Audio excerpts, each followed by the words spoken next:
Прославата на матурските вечери помина, а сега матурантите се соочени со најголемиот предизвик кој што ги очекува во нивниот живот, односно да одлучат каде ќе продолжат својата иднина, односно на кој факултет да се запишат. Токму за ова утро ќе разговараме со мојата гостинка Марија Котевска-Димовска, психолог, психотерапевт. Добре ни дојдовте. Добро ве најдов и благодарам на поканата за ова многу суптилна, меѓутоа и многу корисна тема. Матурантите, реков, се пред еден предизвик и треба да одлучат за својата иднина. Еве ќе почнеме прво токму со нив, како тие самите да се справат со тоа и да одлучат што е правилно за нив. Значи, сите сме биле родители, тие што имале матуранти, меѓутоа сите сме били уште повеќе и матуранти. И затоа оваа тема ќе ја посветиме и на матурантите. Ова емисија, како тие се чувствува, да им помогнеме во нивниот избор, и ако знам дека веќе повеќето си го донеле својот избор, но исто така овој период е стресен како за матурантите кои ја избираат својата идна професија, што значи својот иден живот, исто така и за родителите кои некогаш дури и повеќе се во стресна ситуација од своите деца матуранти или младенци матуранти. И пред се би сакала да кажам дека самиот процес матурант, значи во психологијата се зборува за укажува на еден процес на матурација или созревање.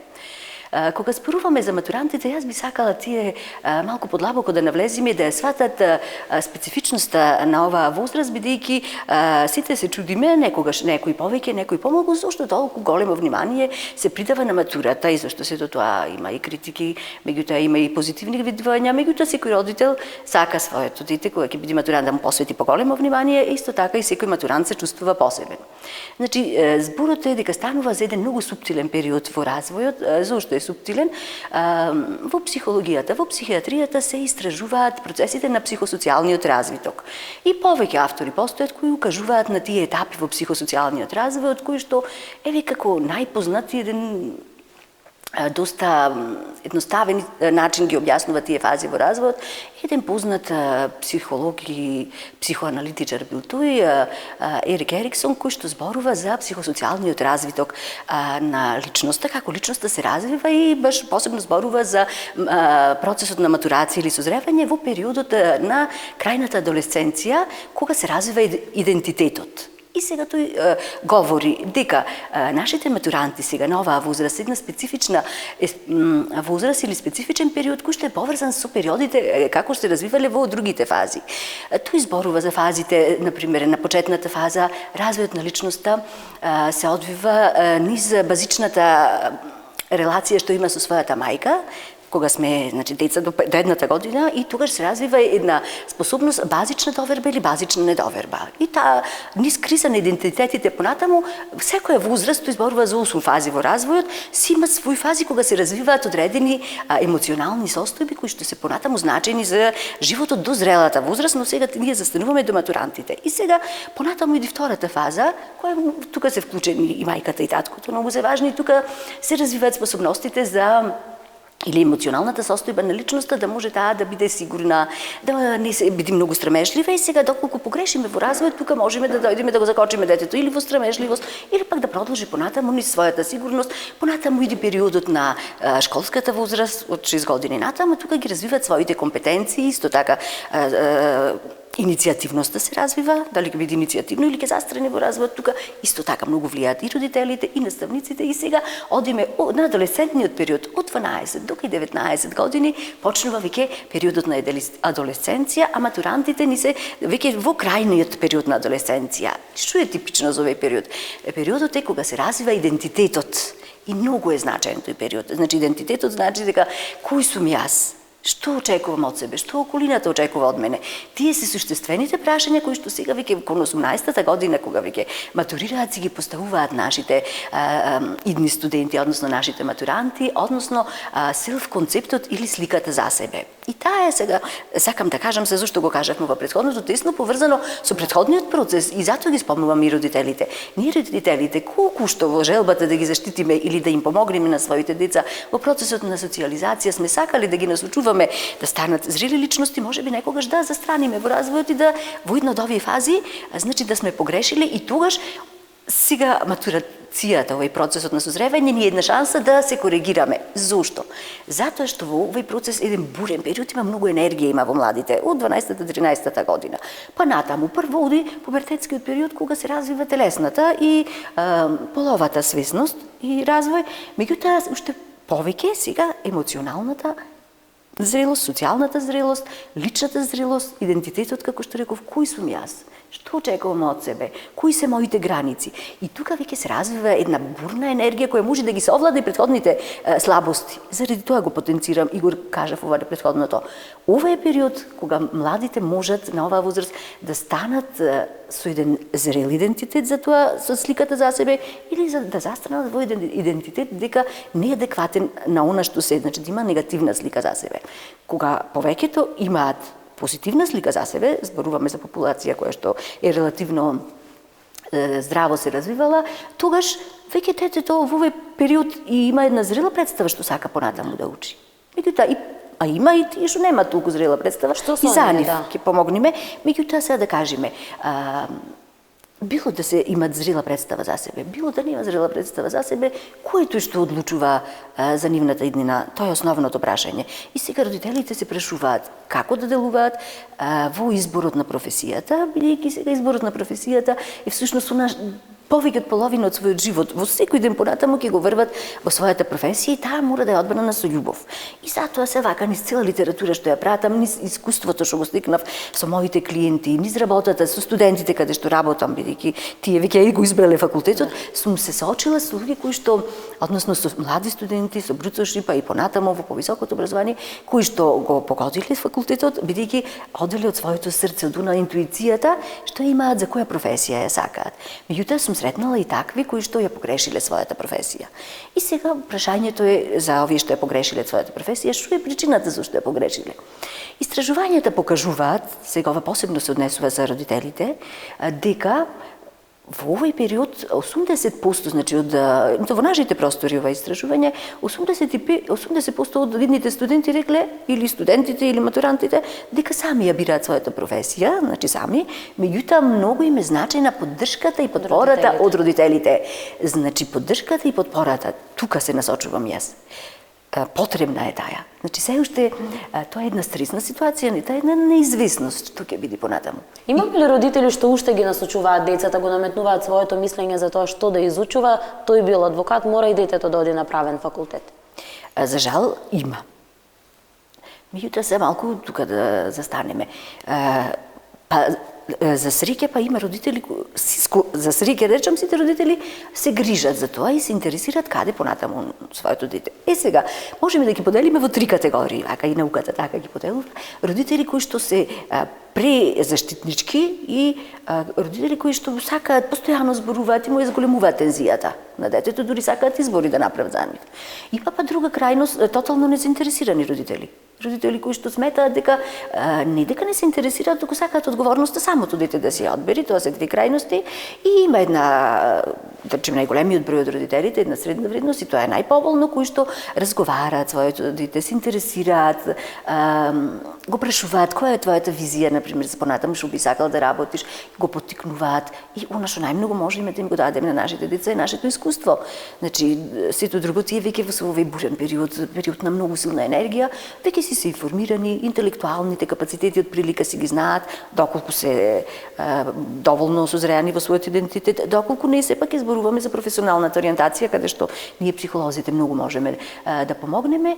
И една друга грешка што може родителот да направи е својата амбиција да ја пренеси на своите деца и сака она што тој не го постигнал, да го постигне неговото дете, и без критика на родителот, од чисто убедување дека тоа ќе го усреќи. Сите родители можеме да правиме во некоја сфера, на нашто не недостасувало нешто, да го пренагласиме кај нашите деца. Меѓутоа, истражувањата покажале дека доколку го избереме оној факултет кој што ни го наметнале родителите, од најдобра намера, тогаш или се сменува факултетот, или кариерниот развој понатаму, ако го заврши, нема доди во онаа линија во која што има потенцијал детето, односно матурантот или младиот човек. Колку и надворешните фактори влијаат врз одлуката на детето каде да ја продолжи својата иднина? Како надворешни фактори, еве ќе ги споменам општеството денес, она што знаеме дека пример една професија е профитабилна, можам да го работам тоа, ако треба ќе го завршам факултетот и на сила, ма знам дека утре други ден ме чека сигурна иднина имам. И целата оваа ситуација која што е околу нас, околината која што не обкружува и општо и политичката состојба и економската во нашава земја. Оти многу од децата верувам дека имаат желба да бидат едно, ама на крај завршуваат друго нешто каде што гледат една посигурна иднина и каде што ја гледат стабилноста за кога веќе ќе бидат, значи луѓе и некој ден кога ќе треба да го гледат и своето семејство таа професија. Одлично прашање. Ова е суштествено нешто за кое што саках сега баш да зборувам. Значи, комплетно сега, кога детето го развива својот идентитет до едно ниво на зрелост и кога родителот исто така доста зрело приоѓа во изборот на иднината на своето дете, влијаат повеќе фактори. Еден од факторите се способностите, желбите, вредностите на самото дете, односно на самиот младенец, матурант. Друго е влијанието на родителите, трето е материјалната положба во која што се тука мора да го имаме во предвид и тоа дека детето доколку е матурантот веќе унапред, доколку идентитетот дошол до степен адекватен за таа возраст, тој ќе ги зема во предвид сите околности. Значи, прво што е она што треба да има свесност кои се неговите капацитети и потенцијали. Второ, кои се неговите желби. Трето, кои се можностите, сето тоа кај што сака да оди на факултет, дали каков е факултетот, колку му треба да се плати, дали е акредитиран. Четврто, колку таа професија понатаму има можност да ја валоризира, односно дали има работа за таа професија. И сите тие работи се ставаат на една вага. Значи, затоа тоа е стресен период, бидејќи еден млад човек ги размислува сите тие аспекти. И што можеме тука да му помогнеме на младите?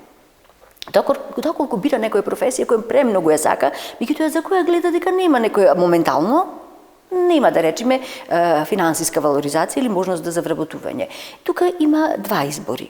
Прво да размисли и да поразговара со професионалци од таа област и да види како тие работат, бидејќи премногу ја сака таа професија, да оди да поразговара, да се информира, дури добро е неколку денови да помине со таква личност која е професионалец во таа област. Доколку и после тоа одлучи дека тоа е нешто го сака, тогаш добро е да не се пренасочува, бидејќи веројатно станува збор за голем потенцијал, за голема љубов и таквите супериорни студенти понатаму ќе си го најдат своето место, бидејќи најверојатно ќе го продолжи школувањето затоа што многу ја сака професијата. Друг проблем може да се јави како да постапиме кога моите желби, да речеме, се различни од можностите. Да речеме, може да сакам некоја професија, да речеме, сега е електро, многу привлечена професија, бидејќи еве и во странство гледам заминуваат за таа професија и тука има работа, меѓутоа едноставно моите интереси не се за таа професија. И ако може и самото дете да се одлучи да продолжи таму и по една година може да го промени факултетот, значи доколку бил изборот типично само ако се оди од тоа од материјалната валоризација или ќе го заврши факултетот, ќе му биде многу тешко и понатаму нема да ја сака својата работа. За разлика од некој што вистина тоа му лежи. Значи, заради тоа многу помага свесноста самиот човек да знае, самиот млад човек да знае кои се моите способности, кои се моите јаки, кои се моите слаби страни, кои се моите вредности, она што го сакам и што е она што се бара на пазарот да сепак да е приближно на она што го сакам и на она што се моите способности. Значи, тука станува збор за свесноста, емоционалната, социјалната и когнитивната свесност и заради тоа добро е да размислат, меѓутоа малку повеќе и да веруваат на својата интуиција, бидејќи времето се менува, меѓутоа љубовта кон професијата останува. Доколку се работи со љубов таа професија и ќе биде добар професионалец и ќе биде среќен во својот живот. Денеска многу се среќаваме ние со тоа, еве, матурантот е одбрал својата професија, го завршил факултетот, но со оглед на околностите работи нешто што е сосема друго од таа професија.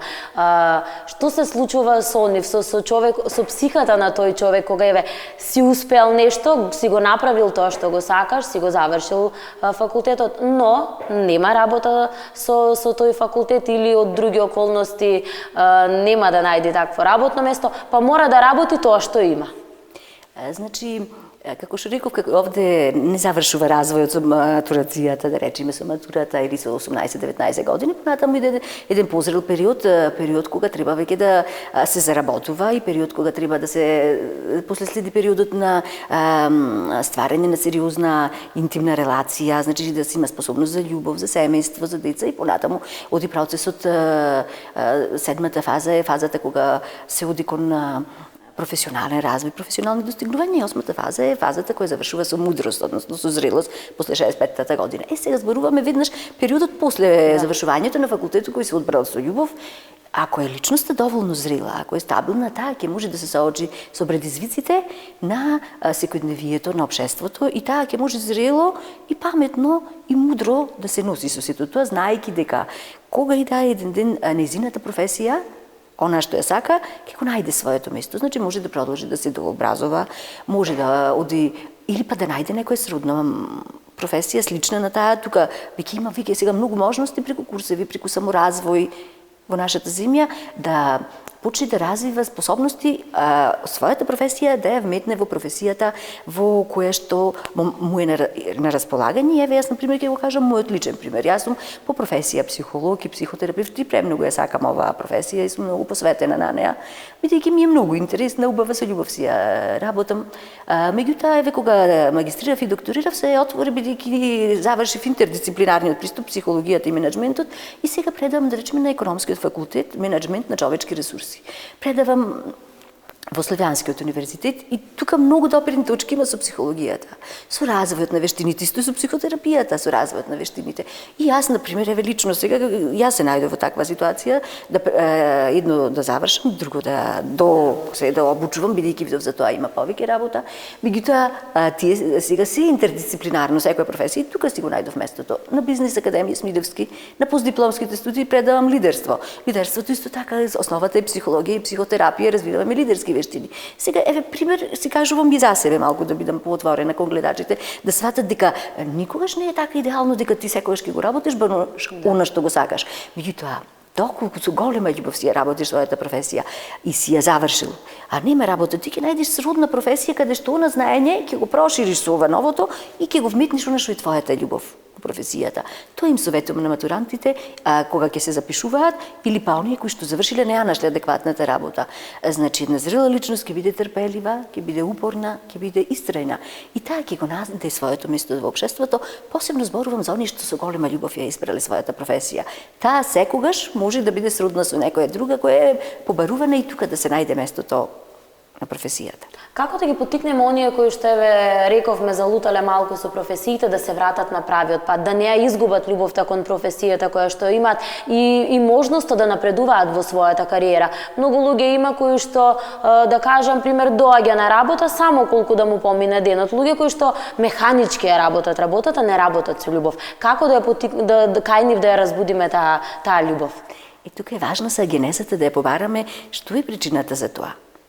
Значи, негде потекнува генезата и во тоа што, како што реков минатиот пат, значи, се уште не била личноста во фазата на матурирање, не била толку зрела, не имала силен идентитет да знае кој сум јас, што сакам јас, и тука веќе го трпела влијанието негде на врсниците, посебно на врсниците во овој период, големо влијание, а некаде на родителите избрале професија која не им одговара. И сега тука, значи, можеме цели емисии да посветиме што понатаму, но сега ние превентивно работиме да не дојде до таков избор. Видите колку логично прашање ми поставивте. Што е со професија која избрав, која воопшто не ми лежи, а имам потенцијал за можеби за нешто друго. И сега, професионалната ориентација можеби да ја спомениме, не знам како стоиме со времето, меѓутоа јас го работам тоа и во организацијата каде што работам, преку тестови, исто така работам и со моите млади студенти на почетокот, а и во секоја возраст им правам професионална ориентација, односно им задавам психолошки тестови, работиме интервјуа за способностите, кој вид на способности има, значи бидејќи постојат повеќе видови на способности.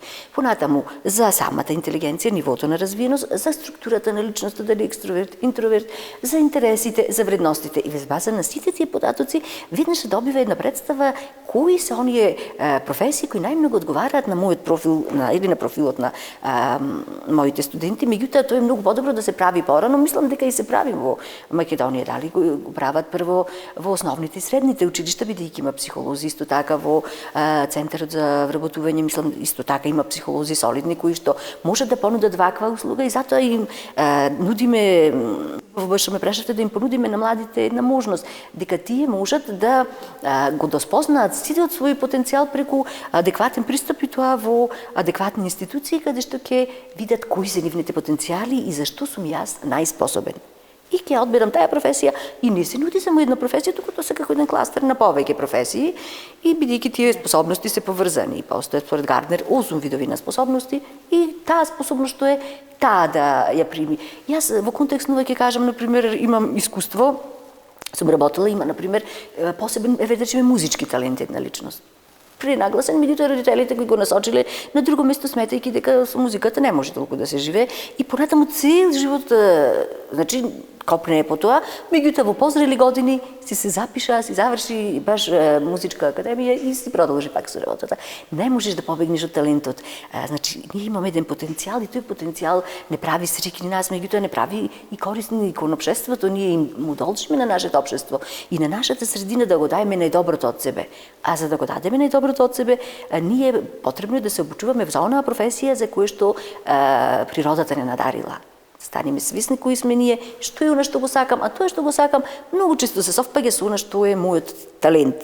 И заради тоа, тука велам, родителите треба да се помош, општеството треба да помага. Еве, имаме психолози во образованието, во Центарот за социјална работа, имаме психолози, еве, јас, например, си работам во факултетите и тоа понатаму ги пренасочувам во смерови, во постдипломски студии, сега, например, може да се премени од една на друга област. Се е интердисциплинарно и многу луѓе виделе помош кога виделе кои се нивните потенцијали или пак се осигурале, или па тоа им дава сила да се спротивстават ако имат влијание од било која причина, од семејството или традицијата. Работите со студентите, тој ќе ве прашав, ги препознавате ли оние кои што вистински одбрале својата професија, но и оние кои што еве малку скршнале од патот, па секако тука сте да ги насочите каде понатаму да одат, каде да довршат со своето образование?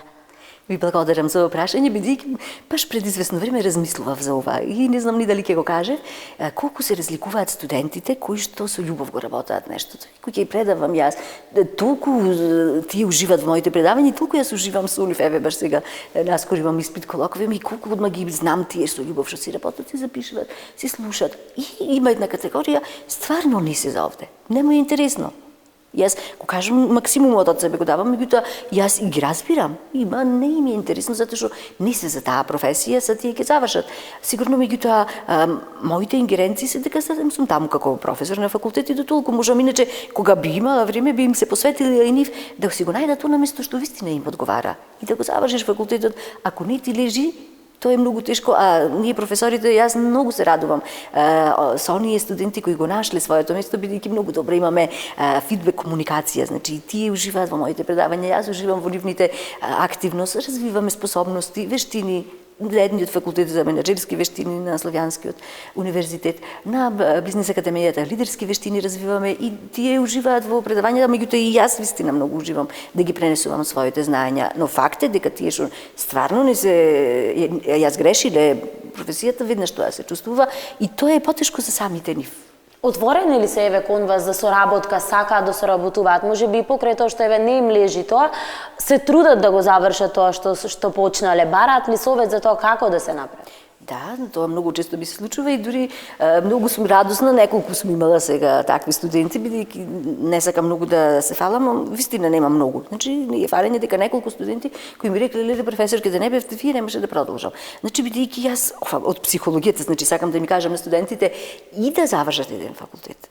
Можат и да предават на друго, тие можат ова само да им помага ако е со голема љубов. Значи самата психологија и психотерапија ми помага да ги видам проблемите, да им помогнам и да ги насочам и да им е занимливо. Ако гледам негде дека не се свесни за своите способности, за своите квалитети, тука веќе ги поттигнувам. Оти најважна е самодовербата, значи идентитетот и кризата на идентитетот што се случува во овој период е тесно поврзана со самодовербата, односно со сликата за себе. И самодовербата се развива со тоа што ќе те признае некој во твоите достигнувања, покрај другото. Значи, и во себе си има тоа еден процес на развој. И заради тоа оптималната самодоверба или здравата самодоверба всушност најмногу јас им помагам таму каде што тие не се свесни за своите потенцијали. И за така дека ми е мене струката и тоа ми помага да ја освестам за нивните потенцијали и некој што бил просечен студент тука ќе брилира, ќе си продолжи и ќе си дипломска поубаво ќе изработи и ќе си продолжи понатаму, ќе стане свесен дека имал некои потенцијали, меѓутоа еве не бил ни свесен. Добро е да ги поттикнуваме нашите студенти, веќе матуранти кои ќе станат млади студенти, да ги поттикнуваме развојот, факултетот и развој на самодовербата, на самопочитта, развојот на одговорноста. И тука ние професорите, исто така родителите сме да им даваме морална поддршка. Веќе тие се своји личности. Не можеме многу да им се мешаме, но затоа можеме да ги поттикнуваме. Имаат ли матурантите, еве, битола, оние матуранти со кои што работите вие поддршката од своите родители за она што го работат, што го студираат? Околу таа проблематика, значи истражувањата ми покажале, не сум имала некој проблем да ми каже некој дека го насочиле. Јас лично, меѓутоа, она што го следам во литературата, дека постои таков проблем некаде да се запишат на некој факултет. Овие неколку примери што ви кажав, значи истакнати способности, ликовни, например, музички способности, а да ги насочуваат во други професии да учат. Но и тогаш се наоѓа, значи не е проблем да се разочараме или да осудуваме некого. Родителот секогаш има најдобра намера. Значи секогаш е најдобра намерата на родителот и затоа ги советуваме повеќе да му дадат поддршка отколку да ги насочуваат, но доколку веќе дошло до такво нешто, бидејќи затоа го кажав и мојот пример, доколку сум завршила една љубовта ми е кон една професија, а веќе има интердисциплинарен пристап кон друга професија, значи ќе направиме креативен спој. Тука веќе детето, ако е здрав идентитет, тоа со своите когнитивни способности ќе оди кон мудрост, кон тоа да направи еден креативен спој на она што го учи, на она што го сака. А исто ако е порано, значи јас сум имала исто така таков случај, веќе уште првата година стана свесна личноста дека не е за тој факултет и реков веќе кога разговаравме, имаш време да се преориентираш, се запиша на другиот факултет и како најодличен студент заврши. Рековте дека целиот овој процес, значи, влијат работи уште од како дете, значи, почнуваат да се развиваат личностите. Колку влијае оној однос на родителот кога уште од мали му им велиме на децата ќе бидиш доктор, ќе бидиш адвокат, не знам каква професија. Колку тоа останува во нивниот мозок и можеби еден ден еве одлучува и за тоа што денес ќе бидат тие еден ден кога ќе пораснат? Може многу да влијае, ако е родителот многу асертивен, многу наметлив, ако постојано тоа му го зборува, може сега да се влијае во две насоки, може да стане да го прифати тоа, доколку идентитетот не се развива како цврзда знаме што сакам на таа возраст. Обично младите се бунтовни, тие голем број знаат што сакат. А може па да се јави па и голем отпор. Значи дури и спротивно, а може и да го прифати тоа. Значи сум видела и такви. Како се чувствуваат, доколку се може да се поклопи тоа. Например, таа професија што се фаворизира, исто така да е и талент на самото дете и тогаш е отлично, тогаш немаме проблем. Меѓутоа, може да се погоди родителот да фаворизира детето, да знае што сака и да јави отпор да не го прифати. Меѓутоа, што кога нема талент, меѓутоа и нема силен идентитет. И тогаш ја одбира таа професија, знам кои не ја завршиле. Не го завршиле факултет, а знам кои го завршиле и не уживаат во својата професија, а не уживаме и ние кога бараме комуникација или услуга од тај вид на професија, со таквите луѓе веднаш се осеќа. Дека не е роден за таа професија. И тој се измачува и општеството не е баш многу задоволно, а има можеби талент за нешто друго. Што еве за крај уште ќе ве прашам, што со оние деца кои што не знам, не сакаат еве да се запишат на факултет или да кажам ниска е нивната самодоверба во тоа и да се запишам, можеби нема да го завршам, не веруваат во тоа што можат да го успеат. Треба ли да пробат, ништо нема да изгубат доколку пробат секако. Барем денеска имаме можност, ако порано се знаеше дека за факултет мораше да се замени Скопје, денеска имаме во сите градови таква можност и е и полесно и за студентите, но и за родителите парично. Да, многу добро прашање ова за матурантите. Има матуранти кои што сметаат дека немаат некои способности. Што немаат амбиции, да кажеме, што е со тие деца? Мислат дека немаат способности, затоа и немаат амбиции. Меѓутоа, јас мислам дека нема човек на планетата кој не е способен барем за нешто. Што се десува сега и отпорот, сите завршуваат факултет, ама тоа воопшто не е проблем, па зошто да не завршуваат? Зошто да не проба?